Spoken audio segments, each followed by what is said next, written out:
जय हिंद, वंदे मातरम। दोस्तों, मैं आशुतोष आपके अपने YouTube channel JMD exam crack पे आप सभी का बहुत बहुत स्वागत करता हूं। जैसा कि आप सभी जानते हैं, हम BPSC की कुछ सीरीज़ लेकर हाजिर हो रहे थे। उसी क्रम में आज हम जो है हाजिर हुए हैं दिल्ली सल्तनत के पानीपत या इसे कहते हैं मुग़ल काल के बारे में लेकर हाजिर हुए हैं। आइए इसको देर ना करते हुए समझा जाए, क्योंकि टाइम हमारे पास कम है और आपके पास भी कम है। इस समय को बर्बाद ना करते हुए समझा जाए। पहला क्वेश्चन है, कह रहा है पानीपत के युद्ध में बाबर की जीत का मुख्य कारण क्या था? उसकी घुड़सवार सेना, उसकी सैन्य कुशलता, अफ़गानों की वापसी फूट, तुगलगामा पद्धति। तो आप सब लोग जानते हैं उनकी सैन्य की कुशलता थी। क्या थी? सैन्य की कुशलता। अगला क्वेश्चन है, ज़ब्ती प्रणाली किसकी उपज थी? गयासुद्दीन तुगलक की, सिकंदर लोदी की, शेर शाह सूरी की या अकबर की? तो किसकी है? आप सभी लोग जानते हैं शेर शाह सूरी की। अगला प्रश्न है, जवाबित का संबंध किससे है? राज्य के कानूनों से, मनसब प्रणाली को नियंत्रित करने वाले कानून से, टकसाल से संबंधित कानून से, कृषि संबंधित कानून से? तो आप सब लोग जानते हैं राज्य की कानूनों से इसका संबंध है। अगला जो प्रश्न है BPSC के लिए वो आया है, ईरान के शाह और मुग़ल शासकों के बीच झगड़े की जड़ क्या थी? काबुल, कंधार, कुद्रुज और गजनी। क्या थी झगड़े की जड़? तो कंधार थी। क्या की? कंधार। मुमताज़ महल का असली नाम क्या है? मुमताज़ महल का असली नाम क्या है? लाडली बेगम, रोशन आरा, नेहरू तिन्नाह और अंजुमा बानो बेगम। तो किसका मुमताज़ महल का असली नाम क्या है? तो आप सभी लोग जानते हैं अंजुमामद बानो बेगम।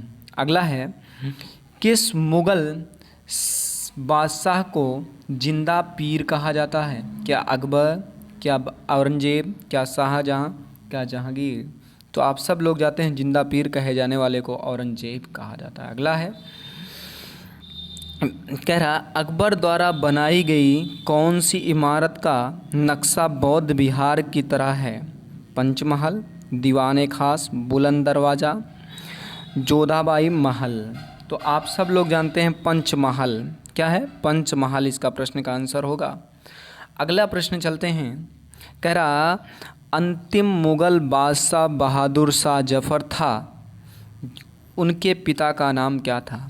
अकबर शाह प्रथम, अकबर शाह द्वितीय, शाहजहाँ, औरंगज़ेब। तो इसके पिता का क्या नाम था? अकबर शाह द्वितीय। अगला बार आता है, अकबर ने प्रथम वैवाहिक संबंध राजपूतों के जिस गृह से स्थापित किया वह था बुंदेलों से, कछवाहों से, रठौरों से या सिसोदियों से? तो ये प्रथम वैवाहिक संबंध वाला कछवाहों से था। अगला है, औरंगजेब के दक्षिण में जिन दो राज्यों को विजित किया था वे थे अहमदाबाद नगर या बीजापुर, बिदर एवं बीजापुर, बीजापुर एवं गोलकुंडा एवं अहमदाबाद नगर। तो कौन सा था? आप सभी लोग जानते हैं कौन था? बीजापुर एवं गोलकुंडा। अगला प्रश्न है, बहुत अच्छे प्रश्न चल रहे हैं। कमेंट के साथ आप इसका उद्घोष करते हुए बताएंगे कौन सा सही है कौन सा गलत है। बात करते हैं, निम्नलिखित मुग़ल बादशाहों में से किसने अपनी आत्मकथा फारसी में लिखी? बाबर, अकबर, जहांगीर, औरंगज़ेब। किसने लिखी थी? तो आप सब जानते हैं जहांगीर ने लिखी थी। किसने लिखी थी? जहांगीर ने।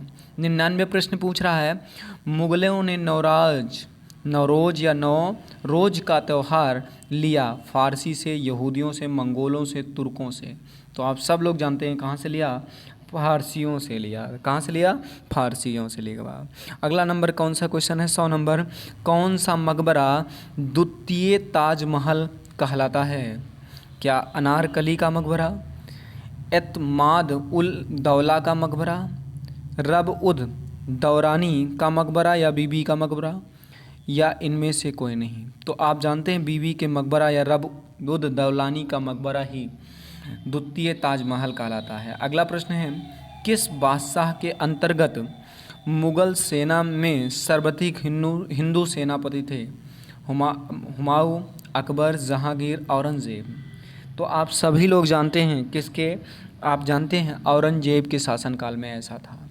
अगला प्रश्न जो आज का सुपर इम्पॉर्टेंट प्रश्न कहा जाएगा, और इसी प्रश्नों को सीरीज को स्टार्ट करते हैं। कह रहा है, किस इतिहासकार ने अकबर द्वारा प्रतिपादित दीन ए इलाही को एक धर्म कहा? अब्दुल फजल, अब्दुल कादरी बदायूनी, निजामुद्दीन अहमद, इनमें से कोई नहीं। किसने कहा था? तो अबुल फजल ने कहा था। अगला है क्वेश्चन है, अनवार ए सुहेली ग्रंथ किसका अनुवाद है?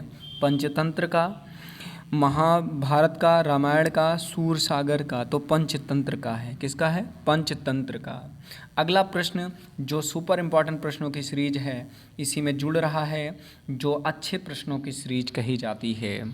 चलते हैं, बात करते हैं। जहांगीर के दरबार में पक्षियों का सबसे बड़ा चित्रकार था ख्वाजा बख्शुद्दौला स्वामी, सैयद अली तबरीज़, मंजूर एवं बसावन।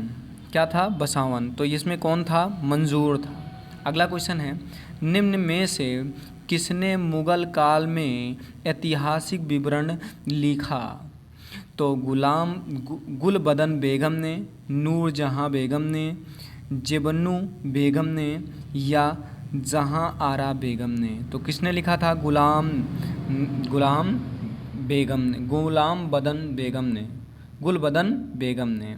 अगला प्रश्न है, अकबर द्वारा अपनाई गई सुलह ए कुल की अवधारणा निम्नलिखित में से किस पर आधारित थी?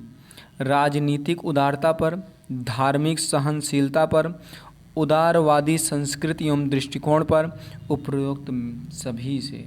तो आप सब लोग जानते हैं इन सब पर अपनाई गई थी यह नीति। अगला प्रश्न है आज 107 नंबर क्वेश्चन, जो बहुत इम्पॉर्टेंट है।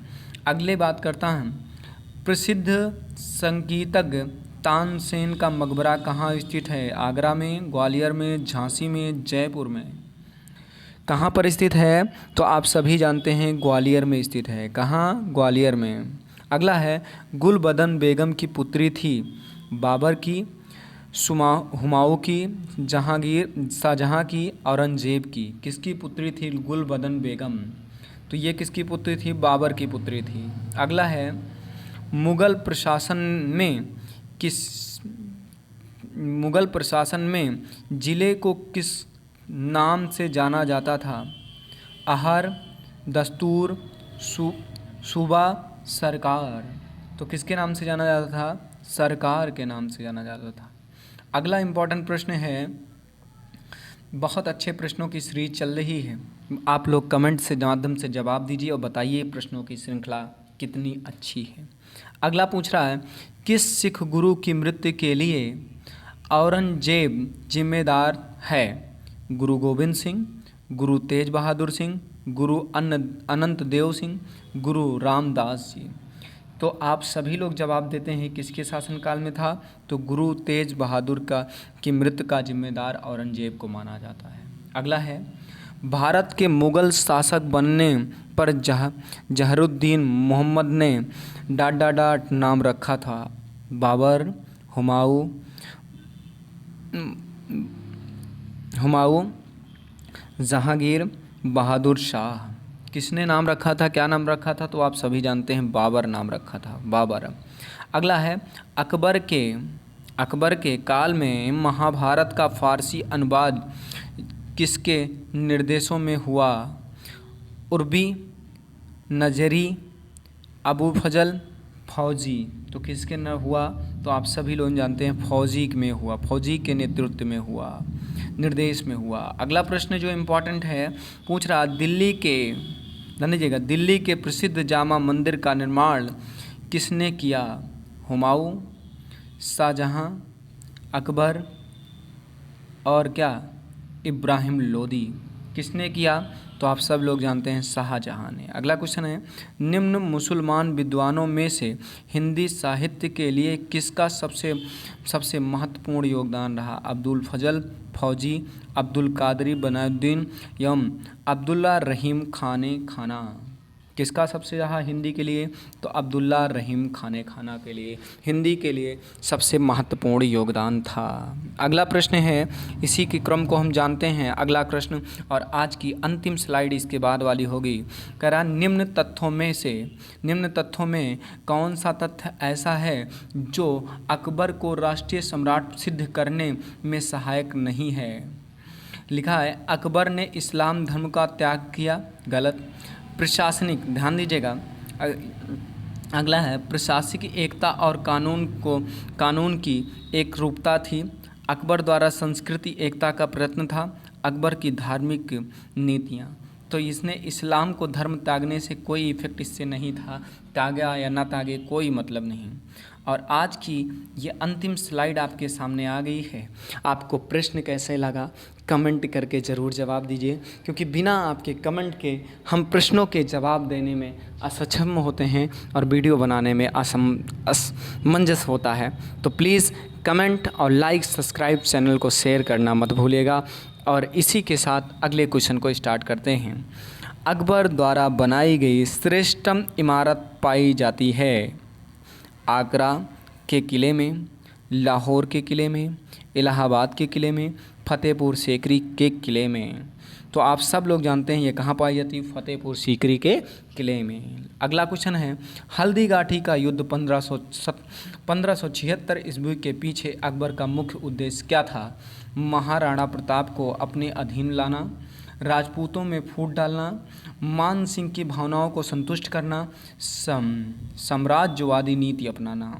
तो आप सभी लोग जानते हैं महाराणा प्रताप को अपने अधीन लाना, ऐसी बात कही गई। और आज का अंतिम क्वेश्चन है, मुगल सम्राट अकबर के समय का प्रसिद्ध चित्रकार कौन था? तो अब्दुल फजल था, बिन्सन दास था, उस्ताद मंजूरी था या दसवंती था? तो आप क्वेश्चन का जवाब देते होंगे दसवंत था। कौन था? दसवंत था। आपको ये सीरीज कैसी लगी कमेंट करके ज़रूर बताइएगा, ताकि हमें भी वीडियो बनाने के लिए प्रोत्साहन मिलता रहे। ठीक है, ऐसे ही प्रश्नों के लिए चैनल से जुड़ें और मिलते रहें अपनी क्लास में। तो आपको ये क्लास कैसी लगी कमेंट करके ज़रूर बताइएगा। और बीपीएससी की ऐसी ही सीरीज के लिए चैनल से जुड़ने के लिए ना भूलें। मिलते हैं नेक्स्ट वीडियो में, तब तक के लिए जय हिंद, वंदे मातरम। दोस्तों अपना बहुत बहुत ख्याल रखिएगा।